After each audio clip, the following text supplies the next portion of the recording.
This story is about a boy named, but in general, he didn't really have a name. He was never called by one. These were old, rotten walls, wooden furniture that barely held together. Sometimes luck struck, and flies would buzz through the ventilation. The only connection to the outside world. He envied those insects. The boy quickly swatted the poor fly, which reminded him of what he lacked and perhaps would never have. He licked the insect. It was a bit bitter. He spent his entire worthless life here, in this basement. All the time he thought about how he would escape this suffocating place. He planned to introduce himself to others by reading the text he was writing now, although usually one introduces themselves starting with their name. But he didn't know his. No one ever called him by name, just no one. However, it was within him, he knew that for sure. The name his mother had given him, although they were separated from her after his birth. But he could judge by that photo, where she held him in her arms, that his mother loved him. That single warm memory that kept him from ending his life, or something even worse. When suddenly he appeared and said that his mother was dead. The man repeated that his mother was dead, and that someone was right behind him. The man fell to the ground in terror, his body refusing to move, unable to bear the fear any longer. The boy clenched the pencil in anger, while the man just laughed. Meet this man, he was the boy's father. And at the same time, he was the same mad scoundrel who locked him up here. Jerome said he must have slept too long. A long corridor, a basement, many locked doors, and the father always kept all the keys with him, even slept with them. The father told his son not to worry, as he would never send the boy out into the world, and said that his meal was right before him, asking if there was any blood to drink. He took a cookie, after which he suddenly appeared before his son, thrusting the cookie in his face, and said that the mother was afraid of the world in which she lived. The mother knew that the apocalypse would come. The son was furious. It seemed he was about to lash out at his father. The father said he didn't send him outside because he loved his boy. He simply had to accept it. Suddenly, Jerome fell silent. But suddenly the boy spoke, saying that his father was lying to him. He began to scream, emotions overtaking him, blaming his father for locking him in this madness and having no right to speak that way about his mother. The father calmly told his son to decide for himself whether to believe him or not. But there was one but. The vampire was typical, like from any movie, fast, mysterious, and flamboyant. The son screamed and begged him not to do that. But the man didn't care about his child's wishes and simply burned everything. The boy approached the trash can and told that scoundrel that someone like him had no right to call himself a father. But the man didn't seem to be affected at all. He smiled and said it wasn't worth saying such things, as the son saw that the father did everything for him. After which he ordered his son to follow him, as it was already time. Every day, at the same time they walked down the same corridor. He could no longer bear it and ran to. He was surprised himself, unable to understand why. However, his thoughts were interrupted by Hao. The same lectures, the same training. But there was one thing that helped him endure this boredom. It was yet another ray of warmth. In the small gift of free time, the boy could take books from the library, which was also in the basement. The team suddenly perked up, saying they wanted to celebrate the start of their winter break. So they would go to the abandoned. Hao ordered not to upset the guards because he promised to, but Sun Jianggu was already mentally burying his flowers. Then the boy would dive into a world of imagination and fantasy, when suddenly a miracle occurred. He dreamed of living an ordinary life, feeling the grass, seeing landscapes, hearing the outside world. Suddenly, Sun Jianggu noticed that the moon was also quite strange. But the most important thing the boy had to do right away, right after escaping, before he could fully imagine it, a blow from his loving father struck him in the face. He snatched the book from his son and reminded him of what he had already told him about when books were allowed. If only Sun Jianggu had listened to his feelings back then. Jerome flew at the speed of light to make it in time. The father repeated that he had already said his son would never get outside. For when the apocalypse began, the world would be filled with screams and blood, and only ashes would remain in the end. The father concluded that his son still hadn't understood that this basement was his only chance for survival. The boy was tired of hearing this lie. If only they hadn't gone to that cursed place, everything would have turned out differently. It was precisely because of this absurd reason that this scoundrel locked the boy up here for life and continued to mock him all the time. But he believed he could escape from here no matter what. But not now. Meanwhile, they had already arrived at their death. Suddenly, Hao stopped abruptly. And be defenseless. Who was this guy anyway? Although it resembled torture more, the father stood nearby all the time, outraged that his son was so weak. But En Cheng Hao was already on the verge of rushing into this nightmare. Suddenly, a crack was heard in the boy's hand, after which the entire tower of weights fell. The son fell and could no longer get up by himself, as such training was too exhausting. When suddenly, the father extended his hand to the boy. So the guard suggested checking the building from the outside if they were so afraid and head back home early. Besides, the doors were probably locked, and extended his hand. The doors opened with a typical horror movie creak. The man abruptly yanked his son, who was already on the brink of exhaustion. The smallest one went in first, seeming to be Liu Huizhen was even faster. The boy rolled like a ball. Someone mentioned mold, and the father told his son that if anyone ever extended a hand to him, he should never believe it. She was just an innocent lamb caught in the trap of a terrible beast. The father said that was why he trained his son and taught him combat techniques. For he had to be strong enough to survive with bare hands when he inevitably encountered other people. And Cheng Hao asked why the guard was frozen, but he fell silent, seeing that his son showed no signs of life. So the tyrant decided he wasn't being listened to. He commented that his son fainted so weakly just from this. So the man turned around and said that this time they were finished. Everyone, of course, got scared. Let's be honest. This was the moment he had been waiting for. The boy sprang to his feet. So the big guy decided to force it open. This was the moment he had long awaited, when his father would completely relax. And then he could kill this tyrant and scoundrel who had ruined his whole life. The boy already imagined taking the keys and escaping from here. A victorious smile appeared on his face, for his plan had worked. He was almost at the goal. Sun Jianggu no longer hid that they were in deep trouble. His father was one of those who never lowered his guard, so this time he was ready. The father suddenly turned around right at the moment of the attack. And then the son realized that his plan had failed. His expression changed abruptly. The father understood that an attack was coming. He ordered everyone to gather because they were going to search. Nothing worked out, as the father skillfully dodged the attack. They were surrounded by a bunch of monsters, so she asked how much Jerome needed. He began to rejoice too soon, and it hurt to be disappointed. The father turned and struck his son sharply with his foot. All he remembered was a foot approaching his face, then near another guard, and then near Chen Ni. But he found himself in his own room. Now En Cheng Hao decided to listen to Captain Sun's opinion, but then he heard his father's voice, sending shivers down his spine. Captain Sun immediately understood what was about to happen. But he had told him that if not with bare hands, then all the training was pointless. Therefore, for this, the son would face punishment. The father said this with such satisfaction. The man sentenced his son to double the training volume for using a weapon, after which he locked the boy up like some prisoner and ordered him to rest because there would be a hard day in the morning. That it posed no difficulty for him. In just a second, all the zombies were headless. When the man turned off the lights, all the electricity in the room went out for a while, and then there was dead silence. At that moment, the boy listened intently, straining all his hearing. He approached the wall, but no one heard him, and no one responded. Jerome had been fooled again by a human. Surely he was not the best vampire. He heard the sound of wheels, the singing of birds, and even the noise of the city. Through all of this, the boy understood two truths. His father told him that it was time for sleep, but outside, day was breaking. The fact that there was no signal on his phone only added. He shone the light upwards, but saw nothing but darkness. How high had he? Yet the boy knew he would surely escape this madness, and then he would find his mother. His father claimed that his mother was dead, but now the son knew that all his words were deceit. He believed there was hidden meaning in them.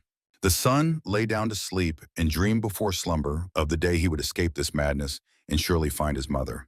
The father returned down the hallway, laughing as if he were insane. This laughter chilled him to the bone. Suddenly, his pocket vibrated. An old mobile device was ringing. The father picked up the receiver and in a gruff tone reminded him that he was to call only in emergencies. The son was already asleep and heard nothing. She felt a wave of nausea at the thought that he had eaten zombies. It was the one making those strange sounds. Then in a fit of rage, he threw his phone, shattering it into pieces. After that, the man simply fell to the ground, his body trembling all over, and he began to cry. This tyrant, who was cruel and callous, suddenly started to weep. The son slept. When En Cheng Hao read about it, he thought it was all just tales to scare people, until the son finally woke up. The first thing he saw was his father behaving very strangely, simply laughing. The son felt that something was wrong.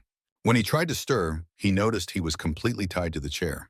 He began to scream at his father to untie him, after which it grabs in Cheng Hao. The son realized he was simply not being heard. Then he decided to escape on his own. Thanks to training on the edge of his strength, he even managed to tear the rope a bit. He felt joy, for ahead was the exit, just a little more to go. After all, she had only one life to finish the job. He asked in a very angry tone for the son to stop. That voice terrified him to death. The son, stuttering, reminded that the father had promised him a tough training this time. He wanted to change the subject as he began to genuinely fear. After a silence, the father said that plans had changed. He added that not only would they not do anything this time, but in fact, for all the following days, the son would be able to do nothing but sit in the chair. Those words robbed the boy of speech. He began to scream at his father, for he had been preparing him for the apocalypse. Because Mina had lost her backpack there. Without it, they wouldn't reach the people. The boy did not understand what was suddenly happening, but he knew for sure that tied up, he could not escape and meet his mother. And he arrived just in time. The father asked what he was doing, after which the son tensed sharply, trying with all his body to push against the ropes. And he even began to succeed. The father stood in shock watching his son's efforts, after which he simply laughed. The son did not understand what was happening, but it began to frighten him, especially when the father started laughing even louder. He looked truly insane. After that, everything happened too quickly. The son did not even have time to comprehend anything. As a slap struck his face, he toppled over with the chair and fell loudly to the ground. Then the father approached closer and put the son in his place. In one of those rooms, they were hiding. The son slowly lifted his eyes. The father was laughing again, and his body was already trembling from fear and pain. Suddenly, he received another blow, and the son fell to the ground again, while the father continued to laugh. But even in such a situation, the boy kept trying to free himself, for which he received blow after blow from his insane tyrant father. He did not even know what had possessed him then, for it would have been much wiser to simply agree with his father and wait for a new opportunity. But at that moment, the son did not want to lose to him, even at the cost of his own life. The resentment towards his father. He asked Mina to give him some blood, as she had promised. The son did not even notice. How he freed himself, he defeated that scoundrel. When the ropes fell away, the boy could not believe his happiness. He felt a thrill he had never felt before. The son became curious. What would his father look like, who had always looked down on him if the son defeated him? It was Liu Huizhen. She looked to see if it had already left. It was a thirst for revenge. The son thought his father would be angry with him. Could it not have noticed her because it hadn't? For the son saw tears that had been hidden all along. And Mina was in real trouble. Before him was a deeply sad man who had carried this pain for many years. The son did not understand why. Why did his father look like this now? There, it seemed the duck was having problems and spoke in an entirely human voice, saying that there were still those who survived. The last thing the son remembered was that the father said he hoped the son would one day understand. She decided to take a look at his shoulder. The wound was very deep, and blood was flowing from it like a river. The son was never to leave the basement. The father insisted that nowhere in the world would be safer than here. Thousands of protective mechanisms with a service life of over 126 years. A large supply of food and other resources. The father tried to convey to the son that attempting to leave this place, where everything was already prepared, was the same as suicide. The end always came without warning, so the son was never to leave the basement. When the boy woke up, meanwhile, someone's human legs were approaching. This had never happened before. The only time the father disappeared was when the son went to sleep. Even then, the father began to behave very strangely. Something was definitely happening. There was a camera above, and it was operational to the present situation. But if so, let it begin. She immediately struck him in the face with her, and this soon was much closer than he thought. Listening to his intuition was a very good idea. He simply could not believe his eyes. Suddenly, a human voice spoke again. All the doors, all the rooms, which were actually prisons, everything opened up. So he pushed Cheng Hao away. It was an opportunity that came only once in a lifetime, and he certainly could not lose it. He would never forgive himself for that. Sun Jianggu ordered Cheng Hao to run quickly, but obviously he was not there. The son ran as fast as he could, as if death were chasing him and he might not make it. Suddenly, he began to slow down rapidly, for this was the end. Before him stood a tall ladder leading to the surface. Without thinking, he began to climb it, but the vampire was in no hurry to carry out this order. Victory had never been so close to him. He could hardly believe he had opened the hatch. The bright light nearly blinded him. Warmth spread throughout his body. The first steps on the surface felt like the first steps of a baby. The boy cautiously opened his eyes. He grabbed an axe and began the countdown. On the count of 2, he slowly turned the knob. Cars were honking. People were walking. In such shock, the boy stood for a while longer. A man even approached him. He wanted to shout at what this boy was doing on the road, but he did not have time to finish. He was interrupted by the boy's cries that someone had spoken to him, a real person. This frightened the stranger. He thought the boy had lost his mind, but he quickly composed himself, for it was still too early for that. It was far too early to relax, for the father might notice his son's absence and come after him. If you didn't count that she was completely splattered with blood, she was intact. He had dreamed of this his entire life, to escape from the basement. Just the thought made him so happy. The boy was truly free for the first time. Just recently, escaping had seemed impossible. He could not even imagine the doors suddenly opening. They found a room labeled changing room. His running slowed down, especially when he had an axe. In the very first locker, there was clothes. He was lucky. It could not have been a glitch in the security system. The father would not have allowed such a thing. He checked the system every time. But what if? Zhenfeng understood nothing, which was not surprising for him. The boy shook his head to dispel such thoughts. Suddenly, she understood something, as if a current had passed through her body. The person who forbade leaving the basement in any situation was the father himself. Chenni found it very strange. The boy's thoughts shifted to the people. They were all around. Meanwhile, the events shifted to another. Chang Changji peeked cautiously. Jerome did not expect such an answer. He envied them, and there was no apocalypse. All of the father's words were lies, but in response, he received only an echo. The balloon became free. But Li Juan saw something. The guard bent down to see better. He just stood and watched. So he gave back the radio. His ears and eyes were a bit shocked, unaccustomed, but one easily gets used to good things. Just as he expected. The onset of the apocalypse was merely absurdity and the sick fantasies of a tyrant. It seemed that nothing could spoil this beautiful moment. Mina saw in him.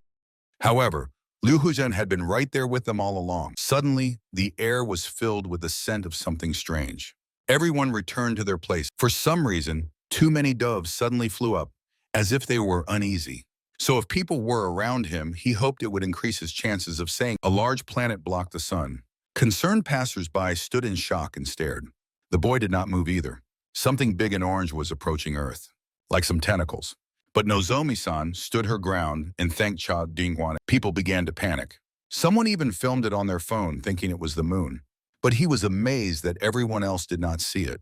That bright light. It was not without reason. The boy was struck dumb. Could it be that the father was right all along? Se decidió de inmediato que debía salir de esa locura. A huge horde of monsters had come to their planet. Captain Li Siquan saved Cha Dongwan from a nervous breakdown. Then she told George to distract that zombie if he wanted to go, and they were flying straight toward Earth. The father said to never leave the basement. It was the basic rule that guaranteed survival the most. Mina ordered him to shut up, and as with all rules, if the location of the basement was known to the enemy, or a dangerous moment was approaching, what horrors they would all soon face. The system alerted about the remove command, closed doors. A horde of monsters rushed there. However, it turned out they weren't the only ones searching for friends. People stood in shock, mouths agape. Such an incredible number of monsters surged at them all at once that it seemed unreal. But for some reason, no one was preparing to flee, until the monsters began to attack them. One man from the crowd was simply grabbed by a monster, and without hesitation, devoured. People still stood in shock, just watching it as if it were a horror movie. And the monster wasn't going to wait, it simply attacked its prey. It fell right at their feet, and then the crowd began to scream and run. True chaos erupted. People shoved each other, someone was trampled. But there was one teenager with headphones who did not panic at all. Perhaps he simply did not hear, but he should have seen what was happening, and it played a cruel joke on him. Right above him and the people nearby, a huge rock resembling a meteorite landed, after which, following the rock, a monster landed as well. It began throwing similar rocks at people. The monster didn't miss the opportunity. and swung at the guard, but he dodged. It was all white, as if covered in fur. After all, Jengu took a hit. He was thrown back sharply. It seemed obvious that now monsters would rule the earth. After all, no one managed to survive. And the boy stood in shock. It seemed he should have been prepared, as he had been trained for this moment his entire life. But as it turned out, one could not prepare for such a thing. He apologized in advance, after which he took a deep breath. Just then, at that moment, a sea lion emerged from the water and grabbed a penguin, and only heaps of ash will remain. Who could have thought that the father would turn out to be right?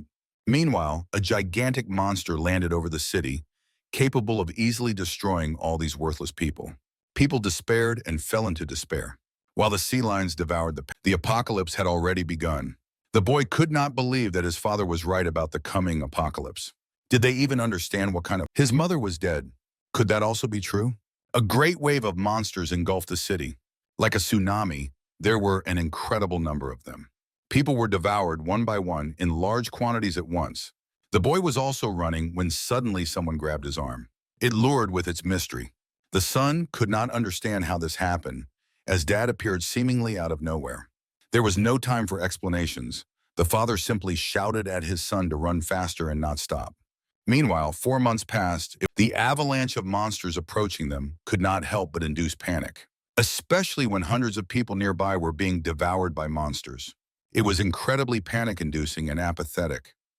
One just wanted to give up. All these things were just stereotypical nonsense, but he continued to run after his dad. At that moment, he was so grateful that his father was there and regretted those bad thoughts about him. So these weren't weaknesses, but in any case, it would be hard for Mina to... Then the father demonstrated amazing parkour skills and pointed in a new direction. So they woke him up just to stay. It turned out that they were running in the opposite direction from the people. They were approaching the bridge. It looked so absurd. A step away from them, monsters were devouring people, but there was no way to help. They just had to keep running. Suddenly, the avalanche of monsters changed direction, and now it was also approaching the bridge. The father and son were almost close to it, but the boy caught a glimpse out of the corner of his eye that the avalanche of monsters was now closing in on them, and it was quite close. He told his father that at this rate they would be caught. His body temperature rose, saliva was secreted. Oh, what a simple magazine could do. The bridge stood, cars had stopped on it. Monsters had already entered the bridge. He said he was now the best in history, acting like a madman when the chef walked in.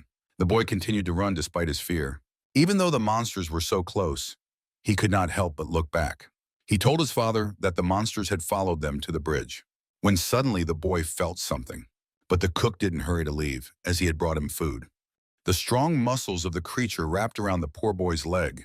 And in general, the professor should think about his... Then the scientist thanked him and quickly ushered Sawamura out, asking him not to worry. Otherwise, who knows what would happen to his family. He grabbed a rock and sliced through the monster's tentacle. But still, the scientist's food was... The son was safe, but his leg hurt terribly. The father silently waited for his son to rise. Suddenly, someone came to them, with careful, quiet steps, as if sneaking up. Suddenly, Jonggu realized that the boy cautiously got up, though his whole body trembled. But he knew he had to flee, no matter how painful it was. But the more he ran, the more he realized. The most horrific serial killer in history, Hichingji. The subjects were brought in groups. He still couldn't fall behind the monsters. The boy fell, his strength leaving his body. His father stood before him, silently watching. The son gathered his strength and ordered his father to leave, for he could not run in such a state. But the father could save himself. The father took a step after those words. The son expected nothing less. The father simply ran away. He always did. The others rushed to help the boy. He always behaved this way with his own son. He always ignored him. Suddenly, the boy's expression changed sharply. For the father stood before him with an outstretched hand, asking why the son wasn't getting up. After which, he screamed as if something was hurting him. The son shouted that it was he who should ask why the father hadn't run away. He wanted to scream further, arguing that he should have left him and simply given up. But the father interrupted him again. He didn't want to hear such things and said that the son could survive because he had a plan. He tried to stop Chung Ki-wook. The father silently waited for the son to accept his help. The boy hesitated until the very end, for this was not what his father had taught him. But he finally pulled himself together. Sawamura stepped into the hall, after which the father tugged at him again. Had he betrayed his son once more? But instead, he simply pushed the son and ordered him to run. And he did. He began to run mechanically, but suddenly realized that his father was not running in after him. Then the son noticed something. He had a note in his hand. The father only said there was no time and ordered the son to run across the bridge. The boy agreed and fled very quickly. Suddenly, he found a second wind. Just then, the bridge began to tremble, and a shadow loomed above. When he turned to see what had happened and was about to pounce on him, doing the same thing in the hospital, no one knew what to do. The bridge broke apart so much that half of the monsters simply fell down into the river. The son stood at the edge, watching as the bridge with the monsters fell. He was in a stupor. But by Nozomi's expression, it was clear that something was wrong. For a moment, he stood there in shock with his mouth agape. Had this really happened? Was this his father's plan for the son to survive? The son asked why. Suddenly, he broke into a scream of anger, for he did not understand why his father had gone so far. He had tormented him his entire childhood. Then why? Qingji asked if Liu Huan knew why he killed them. But what was he to do now? For what was he surviving at all? Everything he had dreamed of when imagining life on the surface had suddenly vanished. A peaceful life. It all felt like being in a and his only goal. He only wanted to ask, then should Qingji kill the direct? George had managed to save himself, but there were still problems. He was angry at his father for going so far to save him. For what now? To live in this world where he didn't even know how to survive. All that training was nothing. One could not prepare for such a thing. The boy screamed. So many emotions had built up inside him, and they needed to be released at last. Suddenly, he remembered something. His father had shown tenderness and support for the first time. But not just like that, the father did nothing without reason. That note was now in his hand. They started arguing with each other, accusing one another of racism. For a gigantic monster had risen onto the bridge, or if they didn't trust anyone at all. He swung and struck Savamura in the face, but the pain in his legs still hadn't gone away. The boy held on to a railing on the bridge, but the monster was advancing. He had to do something quickly. So he decided to simply jump, and the monster followed suit. The boy landed on the ground painfully. The creature landed nearby. He barely held on. His whole body trembled from weakness. He couldn't stand on his feet. He could not escape from this monster. The boy had already resigned himself, that he would probably die like this. How did it come to? He had already believed that nothing remained. Nozomi stood in shock when her partner ran to take her away. The vampire lunged at the back of the zombie. The boy's tears flowed like a river from his eyes. His hands trembled. The note said that his mother was alive, but why had the father told him this right now? Meanwhile, the monster was getting closer and closer. The boy stood up. He wanted to live. He would not give up. He would do everything in his power to survive and find his mother. But it seemed impossible. Fear completely engulfed him. His body wouldn't obey. He remembered his father's words, who had said that this was how it was. When the apocalypse came, people would not be able to survive. They would lack both strength and knowledge for independent survival. Even if people remained alive, the daily threats would eventually finish them off. These thoughts were now in the boy's head, and they certainly did not motivate him. He began to stutter, his voice failing him. The monster was about to strike the boy with its fist. The boy shouted to his father, how was he supposed to die according to his father's logic? For if his words were true, perhaps it would be better to give up. Still, he couldn't keep his balance and fell. Luckily, Zhenfeng caught. He decided to simply accept death, not to try and change anything. Death would come quickly and painlessly. He asked Liu Huan if his doppelganger was already not human, and it was from him. This was great news for Changji. He remembered everything he had been taught. The cop addressed Franken, saying they hadn't seen each other. The monster did not expect this. It barreled forward, leaving a cloud of dust in its wake. The frightened boy stood in shock, catching his breath, having just experienced such adrenaline. He still could not believe that this had happened to him. But in reality, it only angered the monster even more. The boy was scared again, his body froze. Zhanggu also realized that to increase their chances of survival, they had to trust this person. The greatest difference between them and the boy was that he knew how to survive. Cha Dongwan said it seemed everything was fine, so he ordered her to tell what had happened, after which he dared to take a step. After the story, Cha Dongwan said it sounded like rabies. The monster charged at him, but the boy simply stood and waited. He forgot all about fear. But Mina intervened, saying his training, his experience, and all his survival skills. Nozomi agreed, but the nurse had other plans. All that remained for the boy, And he also wanted weapons and survive. Sam corrió rápidamente su... It didn't see that someone was watching. And now these were not just empty words. Meanwhile, 4 days had passed since the apocalypse began. He nodded back, meaning he accepted. She drew it up and injected herself, though some had managed to survive. They were lucky to hide under the rubble, but the authorities still did nothing. But food had run out, so they had to get out of this place to avoid starving. One girl spoke about this, when suddenly she was interrupted and asked to stop. But he had to be strong because his flowers were waiting for him. It seemed that her incessant talking irritated him so much that his head was pounding. She still did not understand why she was bothering everyone. So the man simply dropped the subject, saying that at this rate, one could go mad. So they all headed downstairs. She said she had already checked another area, but still found no food anywhere. The guard did what he had to do for his master and for his plants. Suddenly, the girl mentioned there was another place she hadn't checked. She said she would go look for it, so she asked them not to give up. These words cheered the man up, warming his heart. Suddenly, something displeased the girl. The man said the others were tired from running from monsters and too preoccupied with themselves. Liu Huan said that Jianggu killing the monster changed very little. For some reason, the girl began to protest, saying she was far from being a good person. But the man's positivity could not be dampened. He suggested they all try to help each other survive. But through his headphones, after that, she approached 2 people. She asked them if they had found any food. In this way, he bought time for the others. The professor was left speechless by it was the simplest solution that anyone could guess, but not everyone would dare to say it out loud. When Mina and George realized, after that, she took the bag and opened it. Then she and that boy simply ate everything. He told the lady that he wanted to go check what had happened.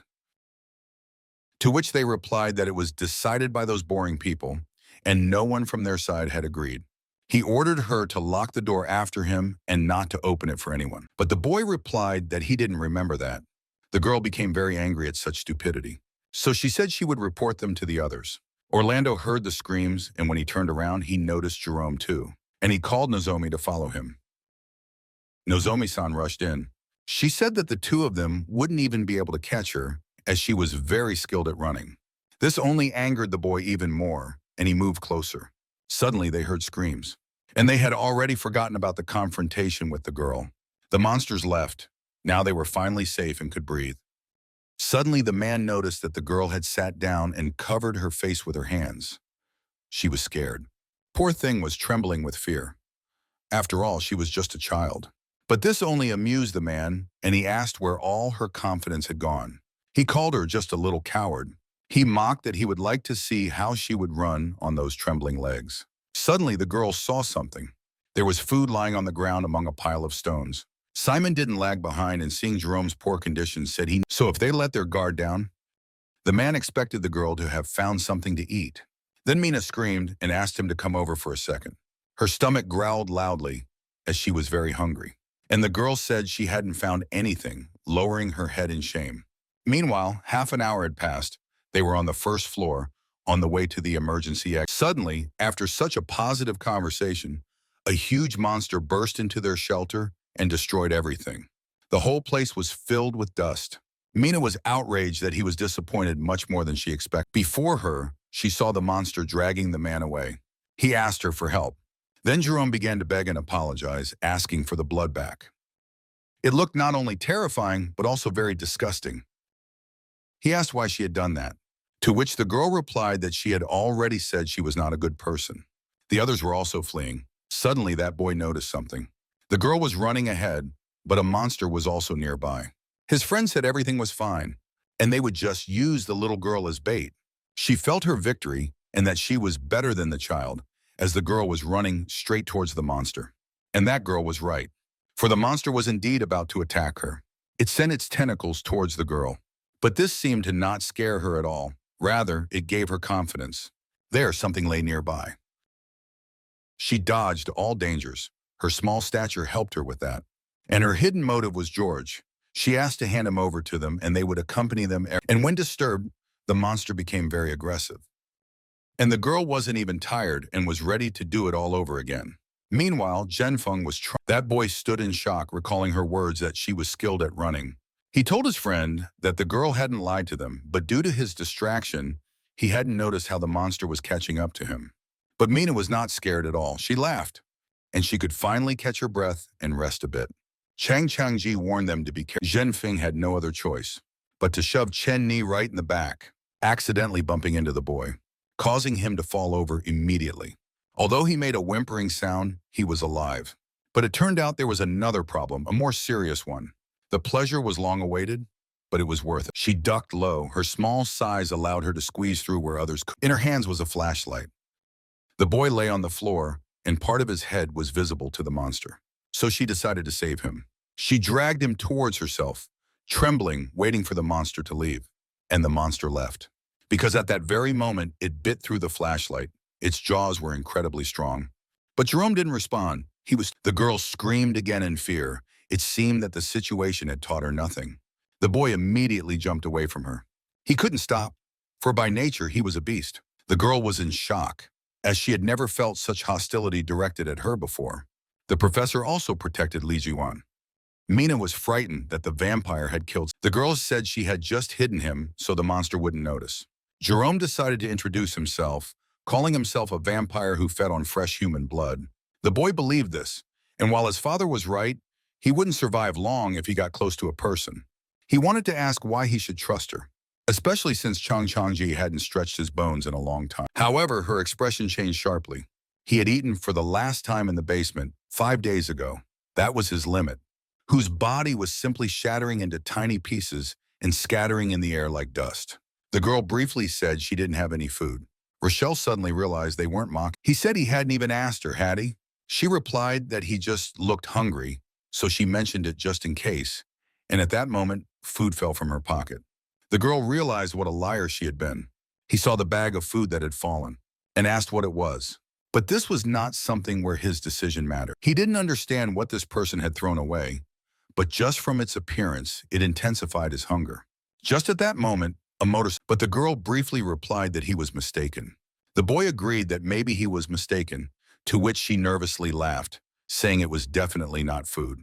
The girl thought this boy was definitely an idiot, as he couldn't even recognize food. He pondered for a moment, but then suddenly became aggressive and said it was a trick, adding that he wouldn't believe a person. The girl was even more shocked by how he spoke. He said she was mistaken if she thought he would believe her, as it was obvious that people only lied. Such stupidity made her head ache. She realized she had been wrong, and this boy turned out to be even dumber than she thought. But such a reaction made him understand that it was definitely food, and he needed it, so if a person got in his way, he would use force. Suddenly, the girl simply handed him a piece of the food she had. The father shouted at Cheng Hao to hurry up because they were leaving. The boy was shocked. Didn't the person understand that reducing food intake put her at a disadvantage? The girl said that for this, he had to return everything to her in fourfold size. The boy finally understood that she had a hidden motive, after which he agreed.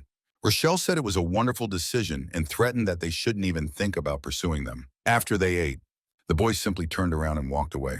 She asked where he was going, to which the boy replied that he had eaten and would now continue moving. And Cheng Hao was heartbroken. Why hadn't his efforts paid off? She yelled at him that she knew this area better than herself, so she was sure that monsters were everywhere and there was nowhere to go. Due to the shouting, she didn't even notice that the boy had suddenly stopped, and she bumped her head into him. But when he saw what had happened to his flowers, he fell silent. Then he was curious where the subway was. The children walked cautiously through the streets. She couldn't believe that life had brought her to the point where she was walking with this idiot. Then she saw that it was Orlando's weapon in her hands. But there was one reason. When she asked why the boy needed the subway, he gave a very meaningful and logical answer. It was safe, everything needed for survival was there, and there was a route laid out for quick movement. But most importantly, in the subway, it was much harder for monsters to recognize a person. This surprised her, as the boy said it as if he knew, yet he couldn't even recognize food. Suddenly, he said they were at the place, but the girl was sure it was further. Only then did Cheng Hao realize that those flowers were the only thing left after his mother's death. But the girl could no longer tolerate this idiot and shouted that it was obviously not the subway and she was trying to find the entrance. In her shouting, she completely failed to notice the person approaching them. The man approached cautiously and ordered the children to be quieter. Fear coursed through her body like an electric shock. The man whispered that he had come here because He felt something, but he wasn't sure he would find people. The boy immediately asked in a rude tone who the stranger was. But they were different. They were living creatures who had a will to survive. For now, the man in the white coat, resembling a doctor, commanded them to follow him. The girl asked where he was taking them, to which he was asked if they weren't heading there themselves. The man led them to the subway. The boy froze in front of the escalator. One day, they heard a rumor that crossing the bridge would lead them to safety. There were many people, just like in peaceful days. The girl was amazed at how many people were hiding here. Therefore, and Cheng Hao had no chance of escaping. The monsters appeared so unexpectedly. Panic immediately ensued. Everyone was running and screaming. The man understood that there was nowhere to run, but he quickly found the shelter as he ran with the crowd. They could be compared to a clever hunter. Sometimes the stranger would surface to find medicine, but apart from the two of them, he found no one else. The boy thought he had considered settling in the subway station from the very beginning, but there turned out to be many more people than he expected. He noticed that there were all sorts of them. Chang's eye was preparing to confront it. They were already burying themselves, and the paranoia that the monsters would find them only added fuel to the fire. Then Liu Huizhen chimed in, suggesting they throw a stone to distract the monster since it was, but he didn't care about that. Suddenly, he noticed a strange person he couldn't read. But in any case, the more people there were, the more risk factors there were. But among them, there was not a single one. Yet she thought her end had come as well. Then the guard could attack. The boy could instinctively understand who was dangerous. Only 3 survived. They had lost everything. And his father. At first, he aimed for the scoundrel's eye. So he thought that perhaps he would spend some time here. The surrounding people couldn't harm him, even if they became enemies. Suddenly, his thoughts were interrupted by the man, who said it was time to introduce themselves. His name was Huan Bom, and he was a doctor. Now Chang Jie was satisfied with himself. He collapsed to the ground. Yet she was not one to be easily frightened. It did not matter how big the monster was. Franken seemed to read minds, as he immediately snatched the weapon from Mina's hands. The girl was surprised that Huan Bom knew so much. But it turned out that his hospital was simply close to the school. But Changji already knew that, as it wasn't the first time he had broken ribs. But Huan Bom quickly shifted the topic to the boy. But Rochelle did not care. She wanted to try. So he wanted to know something. Huan Bom quickly took back his words, saying it was obviously a strange question, as the boy had probably been through a lot. But it didn't matter, so Huan Bom asked what this child's name was. He had practiced judo since childhood. He had long imagined this moment, how he would introduce himself to the world. But he replied that he had no name. Huan Bom was shocked. Rochelle triumphed. Her insane plan had succeeded. Huan Bom pondered what to say and how to choose his words better. Then he said he hoped that next time the boy would open up to them more. Suddenly, their conversation was interrupted by a girl who rushed in and said that things had gotten even worse. Liu listened to this with particular enthusiasm. His body was trembling, and the expression on his face and the color of his skin indicated that he was very unwell. The doctor had expected the condition to worsen. Although he had temporarily stopped the bleeding, it was still not enough. He told the patient that without surgical intervention, there was a great risk of infection. Then he opened his coat, where all the necessary supplies and tools for the operation were, and said that action needed to be taken immediately. The rest were very frightened by Liu because she was too excited and joyful. A profession that existed thanks to the sick. Who paid for treatment? She found the genetics lab section.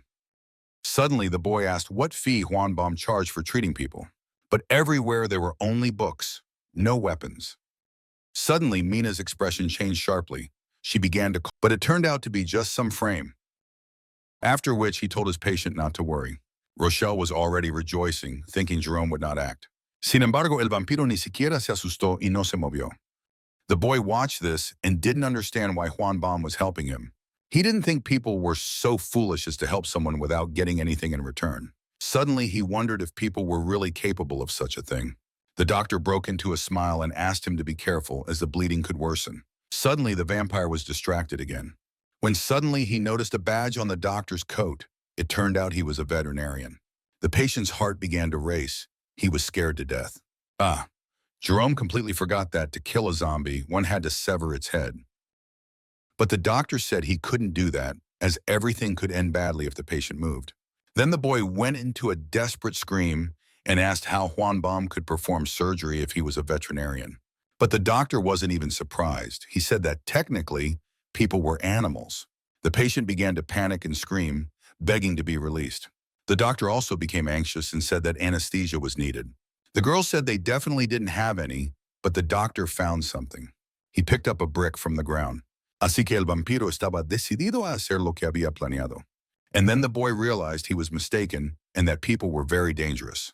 Rochelle suddenly realized that this fiend was a true monster and that she should flee from here. He thought it was right to leave and not witness that horrific scene. But now he had a question of what to do. Ahora le pedía al zombie que se apartara de su camino. Jerome enjoyed all of this. Such amusing games lifted his spirits. He swung his hand to finish what he had started. Although there was something, Jerome disfrutaba del momento. Luego se escuchó un sonido característico. Sin embargo, no sucedió exactamente lo que el vampiro esperaba. Even in the basement, they seemed strange to him, as they differed from what the boy had learned about plants. If these flowers only grew in certain places, he could find where this photo was taken. Le parecía muy dulce y sentimental que Frank continuara protegiendo. This photo was the only clue he had. He knew he couldn't afford to lose the photo and decided to ask everyone who knew anything about these flowers. A fly buzzed by him, otro sonido característico, after which he licked it, as always. And as always, the fly was bitter again. Y vio la cabeza de Frank rodando hacia un lado. The girl in black told the boss that she had gathered everyone already. Incluso Mina y George se quedaron paralizados. Rochelle no podía creer que realmente había sucedido, que Karloff había muerto. People were discussing among themselves why they had been gathered here, but no one knew the answer. One Boulder boy asked in an indignant tone why they had all been gathered and what right they had to command them like that. But no one answered, so this boy asked if they were deaf. Luego comenzó a gritarle al vampiro que todo era su culpa, was so stern that it instilled fear in others and immediately answered all questions. This person could peer into the depths of the human mind. He could see the thoughts that people hid. Mina no podía creer lo que escuchaba. No wonder mothers say that you can tell when children are lying by their eyes. Eyes never lie. They reveal fear. This boy was trying to hide his fear with aggressive behavior. He shouted for the boss not to come near him. Más bien, arriesgó su vida. His strength was so great that the poor boy flew several meters away. After that, everyone immediately understood who was in charge here and whom they should listen to. The boss approached this boy. A self-satisfied smile appeared on his face, after which he grabbed the boy by his shirt. This was what he wanted to see. Rochelle laughed and asked if she had heard all of it. Después de todo, junto al monstruo como Jerome eran solo comidas. Suddenly the boss began to laugh. Such games amused him. Rochelle lloró después de tal discurso. Ahora se sentía mejor y agradeció a Mina. Luego le pidió que bebiera su sangre, pero Jerome no se apresuró a hacer. The assistant mentioned the old man, the bomb, and the girl, and almost forgot about one injured person. Jerome ya tenía suficiente sangre. Rochelle debía hacer un postre adicional, así que le dijo que al menos habla. The assistant explained that that area had been given to that thug. He didn't listen to anyone, and now he had disappeared altogether. Dijo que no debía tratar a las personas como si fueran sus juguetes, so he decided to handle it himself. He explained that he wanted to see their faces, and he ordered the others to be tied up and thrown out onto the street. He said this loudly so that everyone could hear and understand how worthless they were considered. Someone said they couldn't just treat them like that. The vampire told her to do something about her irresponsible. Meanwhile, the boy woke up. Once again, he hadn't noticed when he fell asleep. For the last few days, he hadn't been able to rest properly because he was constantly running and defending himself. Suddenly, his expression changed sharply. He finally realized he was somewhere completely unknown. His head throbbed painfully, as if someone had shocked it. But the strangest thing was that when the boy stood up, he felt no ground beneath him. It seemed as if this place was trying to swallow him whole. Cold sweat dripped from the boy's face. It fell in droplets onto the strange ground. He saw someone's body approaching him in the darkness. And then the boy understood that he had already been swallowed. He tried to escape, but tiny tentacles grabbed his body. He felt his body suffocating, lacking air. Meanwhile, Mina removed the bandage from her arm. Y funcionaba bien, a pesar de... Suddenly, he woke up screaming. It was just a terrible nightmare. ¿Qué demonios quería decir con eso? Suddenly, Jerome approached sharply, scaring Mina greatly. He wanted to know how long it would take them to reach the safe zone, but in reality, they were quite close. Pero Jerome quería ir allí más rápido. Mina picked up the rifle and remembered Rochelle's words about zombies on the bridge, so she should prepare. The boy calmly stood up. The boss was disappointed. He was curious about who was hiding here, but he was foolish to expect anything interesting. Then George said he would try to lure the zombies closer together so they could. He stood still, feeling no fear or concern about the situation. He appeared almost foolish, but this played to his advantage. Preguntó por qué estaban tan preocupados, si tenían un vampiro tan increíble y poderoso. Jérôme se rió de que no deberían preocuparse. The guy from the gang stood in shock, wanting to say something. But the boss interrupted him, saying it would be more fun this way, with a smile on his face. She couldn't just sit and wait for the vampire to harm. The boss wanted to see the boy's true nature. De repente la llamaron. It's not always what we truly want. Most likely we don't want it at all. The boss froze for a moment. The guy from the gang asked the leader what was wrong, and the boy was told he had problems and should leave then. But in response, he just asked again in 2 minutes. He objected, saying that 2 seconds were enough. Mina se levantó de repente y le extendió un electroshock que usaban esas personas, diciendo que era mejor que lo tuviera él. Pero George no entendía para qué le servía eso. His expression changed sharply, and he asked the boy if those were his last words. Suddenly, the boss placed a hand on his subordinate's shoulder. At that moment, the boy realized something. He began rummaging through his pockets and realized there was no photo anywhere. That scumbag pulled out the photo and asked the child if this was what he was looking for. Suddenly, the boy became so angry that it seemed he was about to explode. He threatened that there should be no scratches on the photo. He looked at that scumbag and, without a trace of fear or doubt, said he would kill him. Suddenly, a shiver ran down the guy from the gang's spine. He froze, his body unresponsive. But their pleasant conversation was interrupted by the boss, who took the photo for himself. He told the child to come closer so he could tear the photo. Suddenly, several blows rained down on the boy. Finally, that rat could hide behind his boss and beat the child. The boy was angry with himself for being too careless and losing the photo while he slept. But he reassured himself once again that people were far more dangerous than monsters. Jérôme preguntó cómo los caballos podían llevar esa chatarra, una extraña carreta, but the boss objected. For when he saw the boy's eyes, de repente notó algo, his soul. It was so deep that he couldn't see anything at all. He said they would watch the boy and asked his rat to keep an eye on the photo. Si no hubiera sonado la alarma, que era muy ruidosa y llamaba la atención. The scumbag was surprised that they would go to such lengths for this child, but the boss interrupted, saying it was an order. This idiot had no choice but to agree. But in reality, he thought he was truly scared when this little one was about to pounce on him. But now it didn't matter. Jérôme dijo que aún no sentía la aproximación de nada. Pero los zombies no podían no oír ese sonido. Era cuestión de tiempo. Y George finalmente vio algo. She was in shock when she saw this and immediately intervened. The boss said she had saved them time in their search. Haru began to sweat profusely in panic. Silence fell. Everyone was in shock. The gang left, and that stupid scumbag said he hoped to meet the boy again and promised to take care of his item. And they left. Haru stood in shock. So they moved on.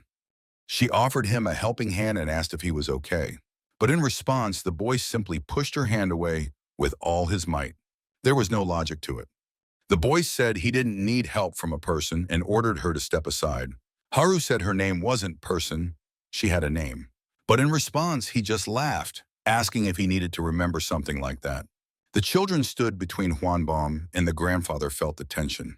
He asked Miss Haru if something had happened between her and this gentleman, to which she irritably replied that she was just a fool trying to talk to this lunatic. The boy just snorted, wondering why he should even talk to a person. His father had told him never to trust anyone who extended a hand to him. The boy remembered well that people were his enemies. It was hard to find fresh blood on the street. In fact, taking the photo would not be difficult. Even if he tore it, it could be pieced back together.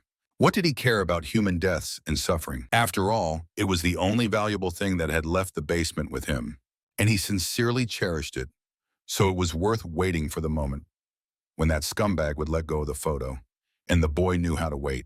The boss said that if everyone was gathered, they could begin. He stated that they had two options, to follow him or not to follow him. If they chose the first option, they needn't worry about being exiled, like what happened to that guy. The boss explained that he had tried to disrupt the order in their subway, the only shelter they had, so the boss decided to expel him for it. But if they chose his side, then at the very least, they wouldn't face the same fate as him.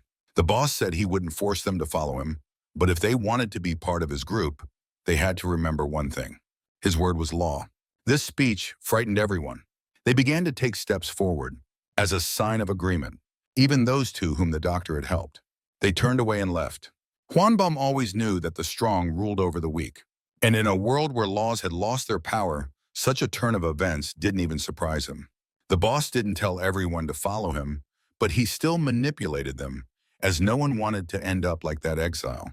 Huanbom pondered that if he wanted to live longer, it made sense to choose the side of that scoundrel. But there was one thing. A person who had lived a long life wouldn't mind a bit of unpredictability. If he sided with them, he might not be able to help the sick when it mattered. So it was better for him to stay here, even if alone. Suddenly, Haru let out a loud sigh, and Huanbom noticed that she hadn't left either. He asked in surprise and even indignation why she hadn't joined the boss. Huanbom urged Haru to hurry over there as it was foolish to stay on this side. But she just laughed, saying she wasn't the only one foolish, and pointed to the other side. When Huanbom saw this, he was genuinely surprised. In fact, quite a few people remained on this side. Some girls started shouting why no one, including her, had left. She hadn't planned to stay here. She turned to everyone and said they were all doomed because those guys would be watching them, then they'd catch them and torture them. Someone replied that it was unlikely things would be that bad. This reassured the panicker. The girl with dark hair said that they wouldn't be tortured, but they would most likely be starved or fed to monsters. The panicker started shouting again. Amidst her screams, a little girl ran by. She bumped into Huanbom. Her dad came over and apologized for not watching her. Huanbom laughed, saying that at her age she needed to run, but advised the girl to listen to her dad. She mumbled something quietly and incomprehensibly.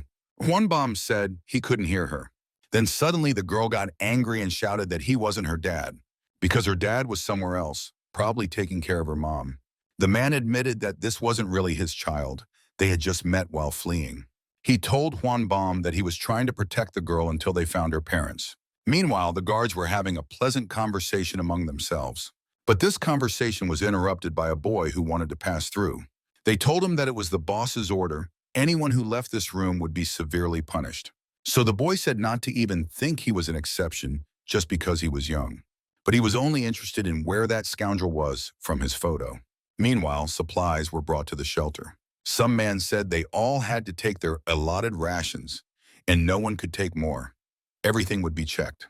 But the panicker was outraged that they were given so little, as it was clear the others were getting more. The man in the suit said that these were the boss's rules. He added that they were sitting in that room doing nothing anyway, so why did they need a lot of food? A pleasant smell of food reached one man. Suddenly his eyes widened sharply. It was that bandit with the mohawk. He woke up to something delicious. The man in the suit was talking to his partner, saying the portions had been distributed, and asked if his friend had heard about him. He was called the boss's left hand. The partner said he looked dangerous. The man in the suit added that he was also called the chicken comb. He didn't listen to the boss and always walked alone. But he wasn't called the boss's left hand for nothing. They said he killed people without remorse, with a smile on his face. Everyone considered him ruthless. The partner even began to stutter from fear. Meanwhile, the girl was running as usual. When the chicken comb stepped out, she didn't notice him and collided, spilling all the food. The girl hit her head and started crying. But suddenly she froze when she saw the expression on the chicken comb's face. Even a child understood that she was in big trouble. The chicken comb first said with satisfaction that there was a child here, then told the girl that it was dangerous to run around. The girl trembled with fear. The bandit added that his clothes were now dirty and ordered her to follow him. The guys distributing food suddenly froze in fear. They saw the chicken comb with the child and assumed she was his new victim. But this man was walking straight toward them. He smiled and addressed the man in the suit, who even stuttered when he spoke. The chicken comb said it was nothing serious, just asked to give the child another portion. The guy in the suit protested, saying that one portion was allocated per person. Then the chicken comb ordered to give him his portion. The little girl was shocked, but she was so happy that she would get to eat. The man in the suit was shocked that the chicken comb, whom everyone almost considered a cannibal, gave his food to the child. Suddenly he understood it was a form of torture with food. First, he gives away his food, and then he carries out his villainy. Suddenly, someone ran in quickly. It was the imaginary dad of the girl. He took the child and ordered her to hide behind him. He yelled at them and asked what this child had done wrong. The chicken comb asked if the man had a problem with his actions. The father took the child, telling her to hurry back. The girl turned to her savior. At first he was angry and puzzled, but then a smile appeared on his face. Meanwhile, near their room, the guards had increased in number. The boy wondered if he should just leave and search for that guy. Suddenly he felt Haru's gaze on him. The girl was staring at him, then remembered that terrible thing he had done, and those negative emotions made her turn away. The woman sitting nearby noticed this. Meanwhile, several hours passed. People had already gone to sleep, but that woman suddenly woke up, unable to fall asleep. She saw him sitting alone by the wall, and for some reason she decided to approach him. She wanted to touch the boy, but suddenly her face contorted in pain, as if a jolt had passed through her body. This was because he had grabbed her hand and was holding it very tightly. He began to yell at her. The boy thought she was planning to attack him while he slept.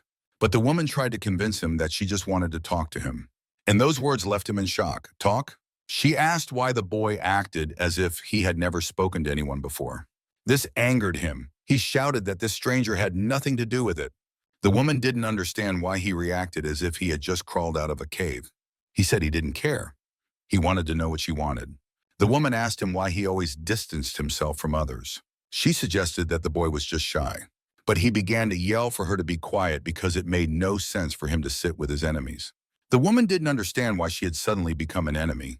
He explained that every person was an enemy who could attack, but she wasn't planning to harm him. Yet the boy still didn't believe this, as she could be deceiving him. She realized that he couldn't be convinced, but the woman asked him to make peace with Haru. However, he claimed he hadn't quarreled with anyone. The woman was glad because then the boy could befriend Haru. But that was another problem. After all, they were still people, and to him, Haru was just like the people outside this room. The woman was in shock. Surely this child thought that others hadn't heard her. But Haru cried every night. Most likely something was troubling her deeply, something she couldn't share. But that could probably be said about everyone in this room. In any case, this woman thought that if he befriended Haru as a peer, it would be better. However, the boy's response troubled her. He said it was shameful because only weak people mourn. And if she had time for that, she should think about how to survive. Suddenly, she asked if he had mourned after losing someone close. This question was like a knife to the boy. After all, he had lost.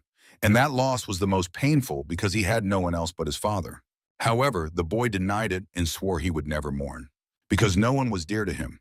After hearing this, she suddenly felt sad herself, because not mourning due to the absence of a dear person sounded very lonely. Those words somehow struck the boy deeply. They certainly lodged in his mind. The woman said in a pleasant and warm voice that she would be sad if the boy died. And again, words he had never heard directed at him. What was this strange feeling that arose in his heart? He gathered his emotions and said that it spoiled his mood because he would never die. He added that he wouldn't care if she died. However, the woman just laughed, after which she decided to leave, so as not to disturb the boy any longer. She wished him sweet dreams. No one had ever wished him that before bed. Why was this person so strange? Why did he feel such odd things in conversation with her? Another girl with red hair heard everything and couldn't fall asleep. Meanwhile, it had probably been 4 days since he had come to this place. At first, he thought he would just rest here. But because one person had taken him hostage, he couldn't take any steps to find his mom. However, the boy had endured cruelty before. He had done so his entire life. That scoundrel said he didn't want to do it at all. It was punishment for leaving the room without permission. Then the boy suggested that the scoundrel punish him himself. He set aside the photo he had been protecting so dearly. Now he had an even more stupid look on his face because he didn't like that someone wasn't afraid of him. The boy looked at the picture as if he didn't care about anything at all.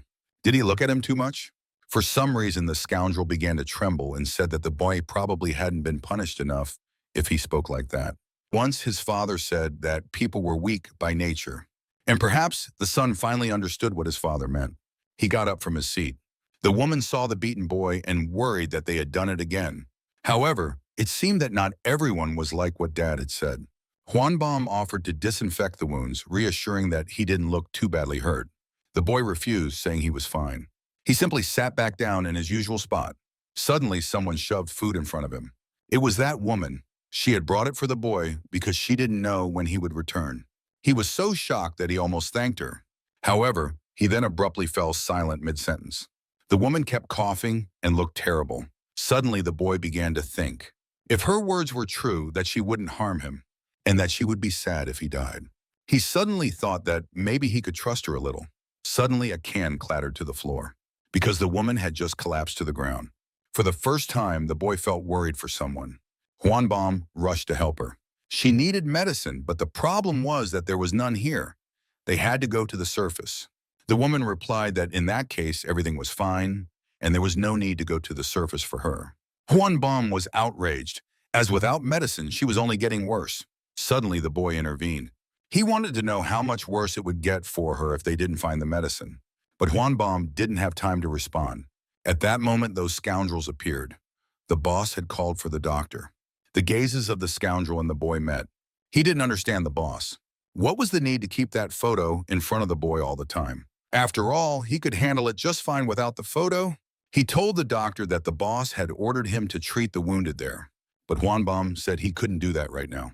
The stupid scoundrel took this as a refusal to the boss. But the issue was with another patient. She needed help more than anyone else right now. The woman said she was fine and could look for medicine on the surface herself. Meanwhile, that scoundrel was approaching her. He said she should have told him what was wrong earlier. After which, he suddenly plunged a knife into her and asked her not to thank him for the help. Everyone was not just shocked, they were rendered speechless. The boy had never seen such cruelty with his own eyes. At that moment, he felt such hatred and sadness. A pool of blood immediately spread beneath her body. There was so much of it that it ended up at the feet of the shocked and bewildered boy. He felt her life flickering out. He didn't understand. Why did people die so easily? He couldn't cope with this emotion. It was completely unusual for him. He had never been afraid for someone before. Suddenly, a bloody finger touched the boy's leg. His eyes widened sharply. She asked in a weak voice why the boy looked so serious. However, he lost his voice abruptly. A smile appeared on her face. As he had said, he wouldn't care. Those were her last words. Her hand fell to the floor. Such a thing couldn't be faked. Everyone was in a stupor. No one could utter a word from the shock and pain that suddenly filled the room. However, that scoundrel didn't hesitate to express outrage that he had dirtied his hands. The doctor trembled greatly. His voice seemed like he was about to cry. He raised his voice, saying that monsters were not just on the surface, to which he was told that he was being too rude, as he had practically been saved. After all, otherwise, he would have gone to the surface, and the overseer couldn't lose his only doctor. And in general, the doctor should be grateful. Better to die like this than be eaten by monsters. Suddenly, his expression changed sharply. He stared at that boy. A smile appeared on his face. Finally, he was scared. He had pretended to be tough all this time. Ordinary people would only see a knife when looking at that scoundrel. And I'm sure you would too. However, this boy saw something different. A photo. That scoundrel had let him go when he took the knife. He asked the boy if he was going to attack him now, but he had no idea what situation he was in. He was acting so calmly, but all it took was to close his eyes. And the boy's face was right in front of him. And so, he was about to pounce on this complete idiot. The boy had been trained his whole life. So he was like a little biological weapon with no word for stop. His strikes were incredibly powerful. And they didn't even tire him out. Just one landing made the ground crack beneath his feet. It seemed that this kid, standing at 4'11", weighed a ton. The precision of his strikes was astonishing. Suddenly, that scoundrel realized he had made a mistake, because now his knife was in the boy's hands. He had been waiting for this idiot to make a mistake all along. And now his life was in the hands of a child. One move from him, and that cocky face would forever wear a shocked expression filled with suffering. Suddenly, the boy's body began to tremble. Too weak. At the moment of his attack, that idiot couldn't even react to the assault. If only he knew how helpless that scoundrel was. He would have taken the note long ago, and then this wouldn't have happened. No one would have died, and he wouldn't have felt this pain. Suddenly, his father's voice told him to kill that scoundrel. It seemed that even the boy's eyes turned red. He was transforming into a true beast. His father said there was no need to show mercy to a defenseless enemy. Just finish him off, and that was it. The boy was ready to do it, when suddenly a voice from behind commanded him to stop. It was the doctor. He said that if the boy killed once, there would be no turning back. But he didn't understand this. He didn't understand why Huanbom was even concerned about this person. But it wasn't that. He was worried about his inner state. The boy was in a stupor from those words. The doctor asked if it was necessary to kill the scoundrel. The question really was about that. Couldn't he just leave him alive? If he beat him half to death, he wouldn't even think about attacking again. His father laughed, as with such a worldview, his son wouldn't survive. Or maybe he was just afraid to kill people. But the son simply didn't want to become like his father. And if the apocalypse really came, as his father promised, he would survive in his own way. He wasn't going to kill everyone indiscriminately, as his father wanted, even though that scoundrel deserved it. The knife fell to the floor, clattering loudly against the ground. The doctor praised such an act. However, his words did not influence the boy's actions. He just felt that if he killed the overseer, he would become just like him. Besides, there was no particular reason to kill him. The boy hadn't voiced that. What did it matter to him whether she lived or died? After all, even if she stayed alive, she probably wouldn't help in the search for his mom in any way. And that's exactly why. He didn't care. In his thoughts, he completely failed to notice that danger lurked behind him. Or did he notice after all? His father had taught him well. It was impossible to sneak up on the boy. He let his tormentor go. After all, he now needed both hands to repay those scoundrels. It seemed they didn't know how to learn from others' mistakes. Wasn't it clear from the start that they couldn't handle this boy? The body fell at the feet of one of those ruffians. He silently watched as his friends were beaten. In his hands, he held the photo he had picked up from the floor. He asked the boy if he truly valued that photo. The child decided not to hide it. Silence fell, after which the supervisor took a handkerchief and wiped the photo clean. Then he handed it back to its owner and asked him to be more careful and to take care of it. The adult man's hands trembled near the child. Everyone in the room was shocked and suddenly realized who was truly before them. Meanwhile, the body of that woman was covered. He had never seen such a thing done, but he understood that it was done when a person was dead. Suddenly, Juan Baum noticed that Haru and the child were missing. The father said they had gone to the restroom. They were lucky not to witness this horrific scene. And then they turned to the boy, and the tone was not very friendly.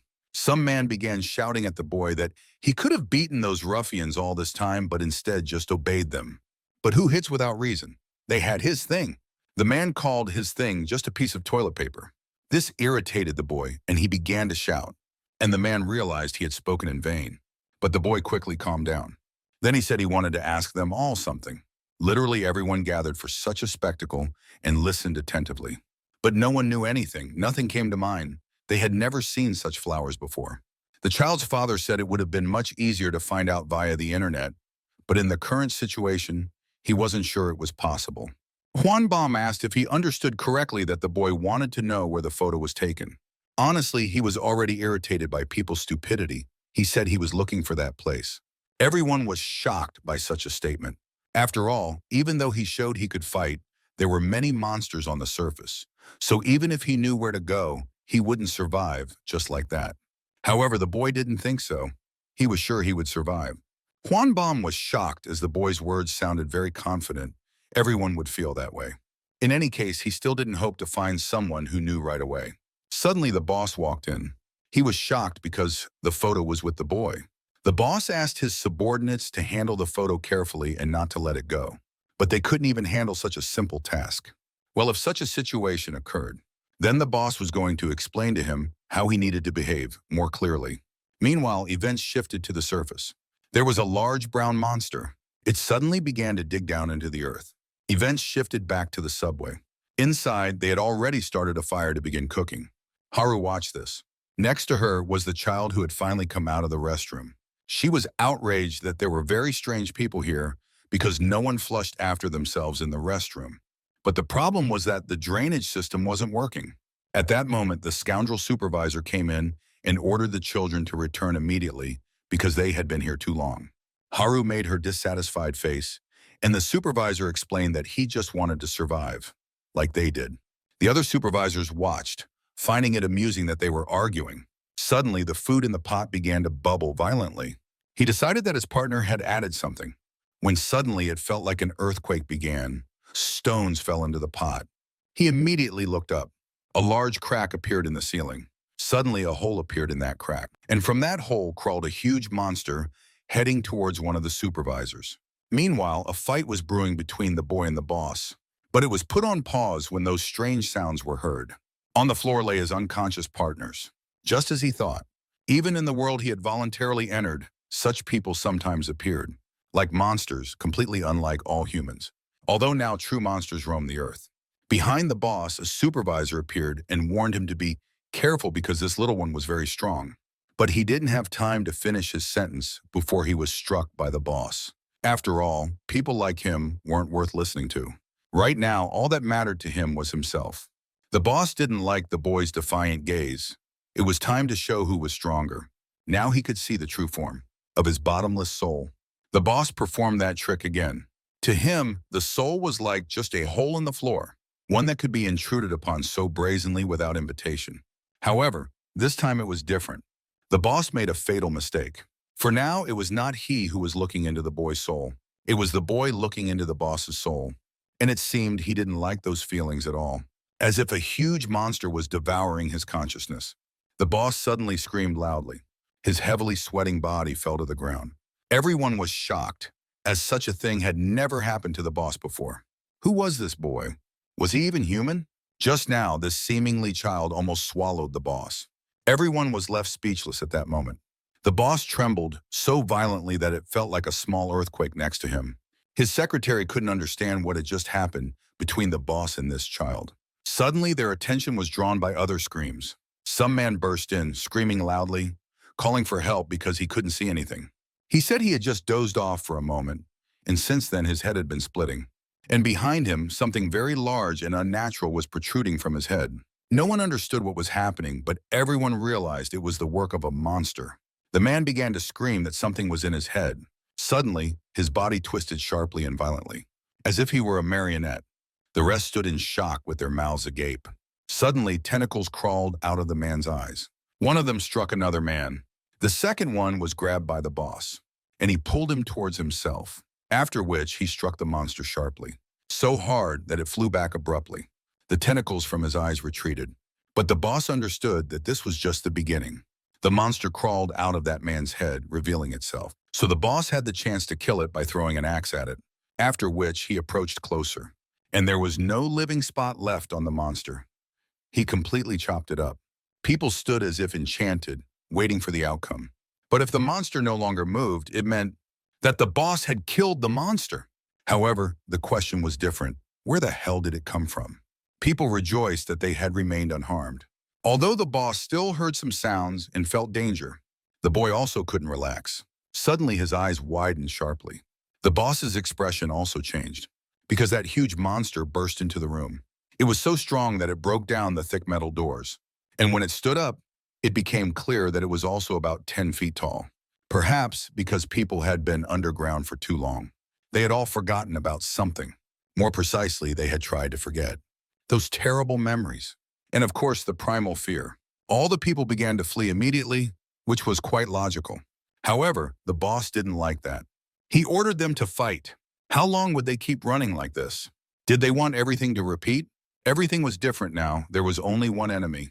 And if they acted together, they could win. Perhaps because everyone had seen how easily the boss dealt with that monster. Or because his words touched the very hearts of those present. They began to fight, entering this battle. Monsters should not be feared. This thought was here for the first time since the monsters had appeared. And it gave them hope. But as quickly as that hope appeared, it vanished just as fast. It was replaced by fear. Suddenly, from the boss's mouth, that same monster began to emerge. The one he supposedly killed, but that wasn't the case. Everyone present was in shock, their legs frozen. This only meant that these scum could not be killed. A primal fear seeped into the room and everything reeked of it. Before them stood an even larger monster. They wouldn't be able to do anything. At that moment, a whole bunch of monsters burst through the wall. There were so many of them, and they immediately pounced on anyone in their way. It was unbearable to see how insignificant people were. This made the others even more afraid. That giant brute seized its victim. Were you also curious about why he had those bones right in the middle of his torso? With them, he devoured his victims. And through that large hole in his back, he expelled the remains. A pitiful death. The blood of that poor soul flooded everything. The room turned into a traffic light, where red was always lit. And the screams of those people, it looked like true hell, which he observed. The others stood behind, and the man with the mustache said their situation was very dire. They would reach them too. It was only a matter of time. Before the father's eyes appeared that little girl. Although she wasn't his own child, he simply couldn't act otherwise. Suddenly, someone grabbed him by the arm. Juan Baum yelled at him that he was thinking something very stupid. But there was a child. He had to find her. Everything was written on the doctor's face. After all, if the monsters came in from the entrance, then that child was already... He couldn't believe it. Everything was repeating. Just then, the boy distracted him from such thoughts. He was approaching the exit. The others were in shock, unable to protest. However, Juan Bom ran to stop the boy, though it was already too late. Suddenly, everything in the room fell silent. No one disturbed the quiet, not wanting to miss a second of what this child would do. Meanwhile, some were hiding from the monsters. There were children in that man hiding. A little girl was crying hard but quietly, calling for Haru. She was trembling all over and asked to be quieter, or else they would be found. The girl fell silent. Haru understood that they weren't in a position to worry about others. Thanks to the case, they managed to hide because if they were found, it would be the end for all of them. Suddenly, the girl grabbed Haru by the hand. She was trembling, so terrified was this little child. Haru saw her and couldn't do anything about her feelings. So she asked her to hold on tighter and not let go. The man asked what they should do now, but Haru didn't know. She only knew they needed to run, but where? But it didn't matter where, the main thing was to survive. Monsters roamed the surface, and now they knew that even in safe places, it was dangerous. He asked the child how they could survive. Suddenly, that side of Haru that feared nothing switched on. She said she would survive at any cost. No matter what, Haru would do it. The man felt chills run down his spine from that look. Her will to live was striking, but then he realized he didn't want to live that strongly himself. And at that moment, a situation arose that would put everything in its place. Right before them stood a monster. The man screamed in fear. He looked to the side. There he saw Haru trembling with fear. First and foremost, she was a child, so expecting such bravery from her was foolish. The man grabbed the monster and ordered Haru to come to her senses and run. He was already tired of running, but they had to save themselves. However, when he turned back, there was no one left in their hiding place, because Haru had run off with that child. He even smiled before his death, having fled so quickly and not even listening to the end, after which he screamed. A very loud scream that was unbearable for Haru to hear. Meanwhile, in another room, they were trying to fight the giant monster. People were using everything they could find, but nothing had any effect. The wounds that had just been inflicted healed immediately. They had no chance against this monster. When the boss's secretary completely lost hope, a boy passed by. That blue monster with sharp tentacles and had already killed many people. And the boss was at the center of it all. Now the boy would have to fight him, even though he was already a monster. However, the others thought it was suicide. After all, even their leader couldn't kill the monster. How could a child possibly succeed? Of course not. But he wasn't an ordinary child. He was a killing machine with nothing but a goal. And even when it seemed the monster was about to reach the boy, he did everything to prove to that scum that he would achieve nothing. If his father were here, he would be proud of his son, because the boy acted in a way that no one else could. Yet still, danger was not to be avoided. The monster's tentacle was about to reach the boy's head, but nothing came of it because he twisted that scumbag's tentacles into a tight knot. Thus, he could get very close to the monster and find its heart, ripping it out completely. Everyone else was in shock that a little child found this. However, the secretary still didn't believe it, as it changed nothing. The boss had also tried to kill the monster, but he had failed. The other monsters immediately reacted to what the boy had done. He was one against a horde of greedy scum, and they all, as one, pounced on him. However, the boy stood still. It seemed he didn't know what fear was at all. The boy suddenly struck the monster with his knee, after which he rolled onto the next scumbag. He jumped high to dodge the giant. Then he saw an axe sticking out of its body. This was his chance, one he couldn't miss. However, he didn't take into account that the monster was spraying blood from its back. And that became a mistake because the boy was now in danger. Juan Bom and the secretary couldn't believe what they were seeing. They genuinely worried for the boy. Everything was engulfed in smoke. But when it cleared, it became evident that the boy was alive. They couldn't believe it. It simply couldn't be. After such a blow, a huge difference in strength, and a body that was constantly regenerating. Fighting these monsters was literally suicide. But before everyone's eyes, the boy was fighting back against the alien monsters. And the answer was very simple. After all, his father had told him that in this world, there was no living being that couldn't be killed. And with that thought, it was much easier to fight. Every organism had that spot, where its life was concentrated. The rest were pitiful and doomed to die, because they lacked this knowledge. And one had to aim precisely where the life was. The father said the son had this ability. to discern that concentration of life in everyone. The boy deftly dodged two monsters that wished for his death. He knew he just had to find the point of concentration. There was no need to deliver countless blows that yielded no results. He just had to find that one little thing that would decide the entire battle. He carefully examined the monster, catching every detail. It seemed his eyes could see through. After all, how else could one explain that he saw what the human eye couldn't? Now only a tiny detail remained. He had to press on the core, the little detail that determined the entire life of the giant monster. It was wrapped around a bunch of veins, and he carefully separated everything unnecessary. When it was all over, silence fell. The boy stared at the core that had fallen right to the ground for a long time. It was so mysterious and alluring. The rest simply couldn't believe their eyes. No one understood if the monster was dead. Meanwhile, Haru and the little girl were fleeing from the monster. They were both terribly afraid, yet Haru had to pretend to be an adult. Suddenly, as they ran, they completely overlooked the monster nearby. Haru's eyes widened sharply, for upon seeing the monster, she was struck with intense fear. As a result, her legs went numb, refusing to run any further. Consequently, she tripped and fell, right at the monster's feet. Everything that followed was like a fog. She understood nothing at all. She simply acted on instinct. More precisely, her body did. It did everything to survive. And she didn't even notice how they ended up on the other side. With everyone, she landed on her feet, not even understanding how, after which she began to regain her senses. Huan Bom could not believe it. Shock just wouldn't leave his body and mind. Haru wasn't even injured. How did she do that? Then suddenly something happened. She understood. And that father also realized that the little one was with Haru.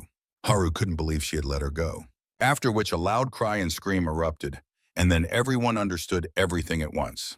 On that side, the little girl remained, crying loudly that her sister had left. The father immediately wanted to run after her, but then his body froze and his expression changed sharply, for he saw the monster behind the child. He quickened his pace to save her. Haru stood in a stupor. Something inside her seemed to break. She felt so ashamed that she had forgotten about the child. Suddenly, a chicken comb screamed. It burst in and attacked the monster. Everything happened very quickly. However, the chicken comb grabbed the child and they literally flew into the room, after which the monster awaited him. And why did it look at him so arrogantly? Did it want its eyes gouged out? But all the fun abruptly ended for the chicken comb as the monster simply turned and left. The chicken comb decided that it had just scared him. But that wasn't the case. One bomb informed him of this. He said they were safe, and all thanks to that wonderful boy. He had dealt with the second monster. But during that time, two more monsters had arrived. If only a few monsters had attacked them, he could have killed them all and made this place safe. But now he would have to fight three at once. And unlike last time when there were only two, they wouldn't let him move so freely. And if he missed even once, it would be the end for him. Moreover, the number of monsters could still increase. And the longer the fight lasted, the fewer chances he would have for survival. Suddenly, a thought flashed in his mind that it would be better to just run away. He would find cover and hide. But without him, death awaited all the people in the room. However, he was more curious about why he cared. He had no reason to fight for these people. After all, people were also enemies. Suddenly, he remembered that woman who had brought such warm feelings to him. From that, his heart began to beat faster. He was frightened by these feelings, and they distracted him, which became dangerous for him. He noticed the monster's paw approaching him and realized the mistake he had just made, simply because he had let his guard down. He fell to the ground, sliding a few meters, his back covered in blood. While he was regaining consciousness, the monster approached the boy. His body trembled, but it wasn't the first time he had to quickly gather himself after being beaten. The monster's steps grew closer. He cursed himself for losing focus. Suddenly, someone appeared. It was the chicken comb. He had heard that the boy knew how to kill these monsters, so he asked him to tell him how he could help. Then the father of the girl intervened, wanting to help as well. He had a trash can lid as a weapon. The boy couldn't believe what he was hearing. People would help him? People were enemies. They had no reason to help him. Yet the answer was obvious. They were helping to survive. But in the boy's mind, it just didn't add up. The man added that if the monsters killed him, they wouldn't survive either. So he extended a hand of help to him. The boy didn't know what to do or say, as his father had taught him not to trust anyone. Perhaps he was wrong, yet the boy still managed to stand up on his own. After all, people couldn't be trusted, because for the sake of survival, these creatures were capable of anything. But even so, He asked them to distract the monsters. As long as survival was their common goal, they would have no reason to betray him. The chicken comb seemed very pleased with this. The boy's wounds were deep, so he had to finish quickly. And still, doing it together was easier, especially with such a desperate partner. While they distracted the other monsters, he could deal with that eye. This monster had to be the first. Suddenly, its eye began to burn. The boy had never watched Terminator, but he understood that this was not a very good sign. To confirm his thoughts, a laser shot out from the monster's eye, the effect of which he didn't want to test. But when he saw what happened to his axe in a second, he realized he hadn't been wrong to decide to take out this monster first. At that moment, another laser mode shot out from its eye. Now the boy had to dodge it, as if he were playing dodgeball. But he managed to get closer to the monster. However, that was not all. The boy jumped and skillfully dodged the tentacles, after which he turned around and finally could strike this scoundrel. At that moment, he found that concentration of life within him. The boy struck at it. Suddenly, his expression changed sharply, all because he had missed. The monster's eye ignited again. This meant that the boy's situation was dire. He could already feel the heat from the laser, but didn't know what to do. Suddenly, someone shoved him in the chest. It was the man in glasses. He protected the boy with his shield. The shield was a good idea, but not against a deadly laser. The man was taking a huge risk. When the boy realized he had been saved, he immediately came to his senses, not intending to waste time, and he lunged at that scoundrel. Juan Bomb said he would also like to help, but would only get in the way. The woman in glasses said the same. Suddenly, a huge monster broke into their room. The bodies of the people began to tremble, with the desire to be more careful, as they had a tendency to materialize. Suddenly, the secretary appeared with a knife, calling the monster the boss's killer. Meanwhile, the boy finished off that scoundrel. The chicken comb was shocked.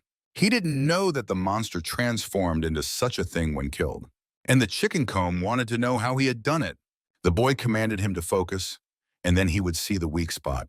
The chicken comb did just that, after which he shouted that it was the head, but that wasn't the case.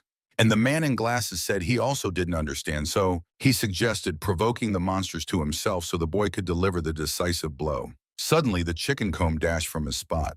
He protested, as he also wanted to kill the monster. What a madman he was. The man in glasses ran after him, towards another monster. Now 2 monsters were occupied. It was impossible not to notice that fighting had become easier, as people were helping. In the past, the boy wouldn't have even imagined such a thing. The chicken comb wanted to try to find the weak spot. However, it was obvious that it was a mistake. And that idiot just took a hit, so strong that it knocked him back immediately. People were too weak. They were so different from him. And if the boy didn't hurry, they could die. But for some reason, people trusted him, so they were still alive. Only one monster remained. He would finish it off, and that would be it. Oh no! If you think about it, there was another monster, and it had already found a new victim to control. The danger was deadly for humans. Human life gave strength to this monster. And because of that, it became much stronger. Its first victim could have been Haru. The monster pounced on her immediately. The girl had no choice but to accept her fate. But nothing happened. She opened her eyes in shock and saw that this quirky boy, with whom they had been arguing all the time, had saved her. However, right after he felt unwell, and he simply collapsed and fell. But the last thing he did was touch that orb, which was the center of the monster's life. This thing lured him in again.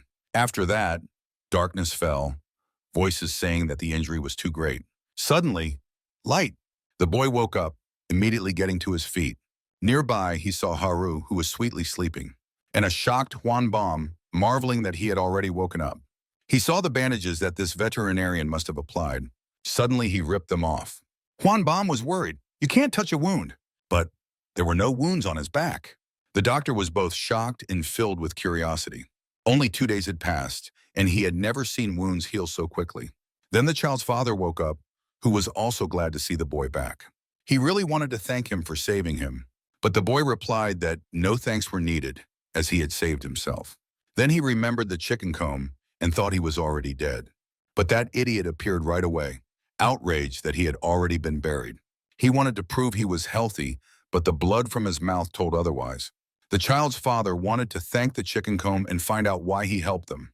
After all, everyone thought the chicken comb was a bad person. This phrase shocked him. The man and the rest thought so because the chicken comb was part of that gang of thugs. However, he began to shout indignantly that he wouldn't even go to the bathroom next to that scumbag.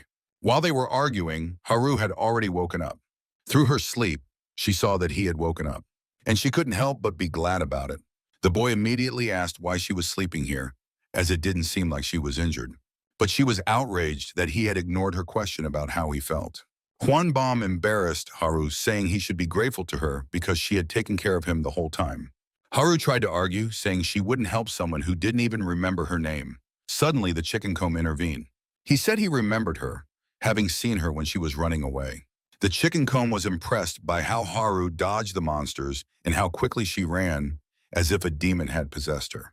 However, she didn't seem to like that very much. She suddenly stood up and just walked away. The chicken comb was in shock, as he seemed to have praised her, and she took offense. As she passed by, the boy caught a glimpse of her expression. Suddenly, he remembered something. The words of that woman, who had asked him to make peace with Haru. Then he called her name. He asked if that was her name. Haru just hummed. Meanwhile, the people decided to hold a meeting. Among the survivors, there were 12 people left. While gathering the bodies, he found something strange. All the corpses were gray, colorless, as if they were mummies. However, others had long noticed that the monsters were sucking on the bodies and draining something. A woman asked what those scumbags were, as she had heard it was some kind of government experiment, but they all appeared out of nowhere. Then a mustached man intervened, saying they first needed to figure out who this boy was before them, where he got such abilities, and how he even knew about the monster's vulnerabilities. But the answer was simple. He had been preparing for the apocalypse his whole life, and that photo was the only one he had brought from the basement. The woman said that it was hard to believe everything the boy said based on just one photo, as it was easy to make up. The boy shrugged off all these accusations. He thought they wouldn't believe him. But that wasn't all. The way he fought and everything he knew. Among them, there wouldn't be a person who wouldn't believe what they had seen. Suddenly, a woman with red hair lunged at the boy, but he immediately dodged, which shocked her greatly. Now she believed he had been trained and already regretted her actions. Juan Baum intervened, saying he believed the boy, as he had treated him and noticed that his whole body was covered in scars. He wanted to say that for his age, but then he retracted. After all, no normal person should have so many scars. Juan Baum couldn't even imagine the pain this child had gone through. Haru asked anxiously where all those scars came from. The boy calmly explained that they increased every time he tried to escape from the basement. She fell silent, after which she asked if it was hard for him. But he immediately denied it, not even listening. After all, his scars were marks of struggle, and he didn't consider those memories difficult. Suddenly, the mustached man interrupted and said he didn't believe him, as he knew about the apocalypse but kept that knowledge to himself. After all, if he had told others, they could have prepared better. However, his dad told him that all people were enemies, so the boy wouldn't even think of cooperating with them. He didn't trust them either. But they helped him. He didn't understand why his dad taught him to think of people as evil. But at least these people didn't seem so bad. The woman said it didn't matter, as they needed the boy anyway. After all, he was the only one among them who could kill monsters. The chicken comb was outraged, saying he wanted to feel where their weak spot was the most. Then he could also do those boom, bam, boom. The man in glasses said that perhaps during the search for materials, they could learn more information about the monsters. But what was he going to do with that information, as they didn't even know if they would be alive the next day? The entrance to this place was blocked by a collapsed building, so it wasn't easy for the monsters to find them. They had to go into the basement of that building, where hardly any sunlight reached, and then get through the rubble that blocked the way, to finally find the exit. But that wasn't all. They were just lucky. But next time the monsters could attack again. The chicken comb ordered not to be so pessimistic, as they had enough food. However, it turned out not to be the case, because the room where their supplies were stored had collapsed. Only one can was left.